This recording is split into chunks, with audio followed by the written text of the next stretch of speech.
믿음과 행함 제13장. 믿음과 행함은 동반됨. 예수께서는 자기의 백성을 죄에서 구원하시기 위해 돌아가셨다.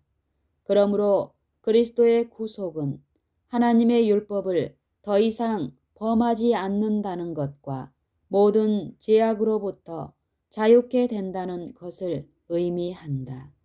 따라서 하나님의 율법에 대하여 저항하는 마음을 품는 어떠한 심령도 우주 앞에서 율법을 옹호하고 존귀케 하기 위하여 갈바리에서 고통을 당하신 그리스도와 조화를 이루지 못한다. 거룩함을 당연히 가진 것으로 주장하는 자들은 율법의 빛 가운데서 그들 스스로를 보지 않는다는 것을 그것으로 증명하고 있다. 그들은 깨우침을 받지 않았고 모든 형태의 이기심과 교만을 몹시 싫어하지 않는다. 저들의 죄로 얼룩진 입술로부터 모순된 말이 흘러나온다.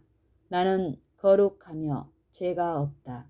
예수께서는 만약 내가 율법을 지킨다면 은혜에서 떨어져 나간다고 나에게 가르치신다. 율법은 속박하는 멍에이다. 그러나 주께서는 그의 계명을 지키는 자는 복이 있으니 이는 저희가 생명나무에 나아가며 문들을 통하여 성에 들어갈 권세를 얻으려 함이로라 라고 말씀하신다. 우리는 우리가 올바른 결정을 내리고 그에 따라 행동할 수 있도록 하나님의 말씀을 주의 깊게 연구하여야 한다. 그때 우리는 그 말씀에 순종하게 되며 하나님의 거룩한 율법과 조화를 이루게 될 것이기 때문이다. 율법으로도 불순종으로도 구원받을 수 없음. 우리가 하나님의 율법과 조화를 이루어야 하는 반면에 우리는 율법의 행위로 구원을 얻을 수 없다. 그런가 하면 우리는 순종 없이 구원을 받을 수도 없다. 율법은 품성을 측정하는 표준이다. 그러나 우리는 중생케 하는 그리스도의 은혜 없이 하나님의 계명을 지킬 수 없다. 오직 예수님만이 우리를 모든 죄에서 깨끗하게 하실 수 있다. 그분은 율법으로 우리를 구원하지 않으시며 율법을 불순종할 때도 우리를 구원하지 않으실 것이다. 그리스도에 대한 우리의 사랑은 우리가 죄를 깨닫는 정도에 비례할 것이다. 그리고 율법으로 죄를 깨닫게 된다. 그러나 우리 자신을 알게 될 때 우리를 모든 불의에서 구속하시기 위해 자신을 우리에게 주신 예수님을 끝없이 끊임없이 바라보도록 하자. 믿음으로 그리스도의 공로를 붙잡으라. 그러면 영혼을 깨끗게 하는 보혈이 우리에게 적용될 것이다. 우리가 노출되어 있는 죄악과 위험을 분명히 이해하면 할수록 우리는 그리스도를 통한 구원을 더욱더 감사하게 될 것이다. 그리스도의 복음은 율법을 어길 수 있는 자격증을 사람에게 주지 않는다. 왜냐하면 율법을 이김으로 이 세상에 불행의 수문이 열렸기 왜냐하면 율법을 어김으로 이 세상에 불행의 수문이 열렸기 때문이다. 그리스도의 복음은 율법을 어길 수 있는 자격증을 사람에게 주지 않는다. 왜냐하면 율법을 어김으로 이 세상에 불행의 수문이 열렸기 때문이다. 아담의 시대와 마찬가지로 죄는 오늘날도 똑같이 악성이다. 복음은 하나님의 율법을 아무런 뉘우침이 없이 범하는 어떤 사람들에게도 하나님의 은총을 주시겠다고 약속하지 않는다. 인간의 마음의 타락, 범죄의 형벌, 죄의 파멸은 그리스도께서 우리에게 피할 길을 열어주신 십자가를 통하여 모두 분명해졌다. 속임수로 가득 찬 교리. 독서는 이 시대의 위험이다. 그것은 영혼을 그리스도와 분리시킨다. 자기 자신의 의를 신뢰하는 자들은 어떻게 그리스도를 통하여 구원이 이르러 오는지 이해할 수 없다. 그들은 죄를 의라고 부르고 의를 죄라고 부른다.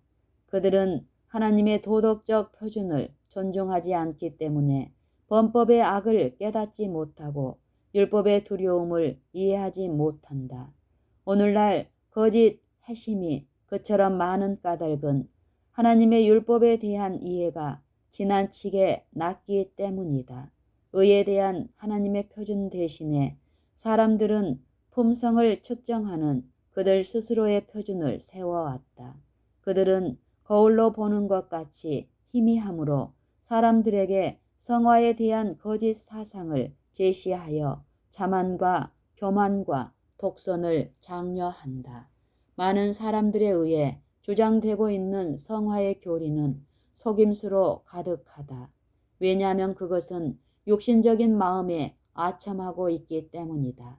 그러나 죄인에게 전해져야 할 가장 적절한 것은 구속력 있는 하나님의 율법의 주장에 대한 진리이다. 믿음과 행함은 반드시 병행해야 한다. 행함이 없는 믿음은 그 자체가 죽은 것이기 때문이다. 교리의 시금석. 선지자는 우리가 모든 교리를 시험해 볼 수 있는 하나의 진리를 선언한다. 그는 마땅히 율법과 증거의 말씀을 좇을지니 그들의 말하는 바가 이 말씀에 맞지 아니하면 그들이 정령이 아침빛을 보지 못한다고 말한다. 이사야 8장 20절. 비록 오류가 이 세상에 편만해 있을지라도 사람들이 속임수 가운데 빠져 있어야 할 아무런 이유가 없다. 진리는 분명하다. 그러므로 그것이 오류와 대조를 이루고 있을 때는 그 특성이 식별될 수 있다. 하나님의 은혜의 백성들은 모두 그들에게 요구되는 바가 무엇인지 이해할 수가 있다. 믿음으로 우리는 우리의 생애를 의의 표준에 일치시킬 수 있다. 우리가 그리스도의 의를 우리 스스로에게 충당할 수 있기 때문이다. 진리를 정직하게 찾는 자는 하나님의 말씀에서 진정한 성화를 위한 법칙을 발견할 것이다. 사도는 말한다. 그러므로 이제 그리스도 예수 안에 있는 자에게는 결코 정죄함이 없나니 이는 그리스도 예수 안에 있는 생명의 성령의 법이 죄와 사망의 법에서 너를 해방하였음이라. 율법이 육신으로 말미암아 연약하여 할 수 없는 그것을 하나님은 하시나니 곧 죄를 인하여 자기 아들을 죄 있는 육신의 모양으로 보내어 육신의 죄를 정하사 육신을 좇지 않고 그 영을 좇아 행하는 우리에게 율법의 요구를 이루어지게 하려 하심이니라. 육신을 좇는 자는 육신의 일을, 영을 좇는 자는 영의 일을 생각하나니 육신의 생각은 사망이요 영의 생각은 생명과 평안이니라. 육신의 생각은 하나님과 원수가 되나니 이는 하나님의 법에 굴복치 아니할 뿐 아니라 할 수도 없음이라. 육신에 있는 자들은 하나님을 기쁘시게 할 수 없느니라. 만일 너희 속에 하나님의 영이 거하시면 너희가 육신에 있지 아니하고 영에 있나니 누구든지 그리스도의 영이 없으면 그리스도의 사람이 아니라. 로마서 8장 1절로 9절.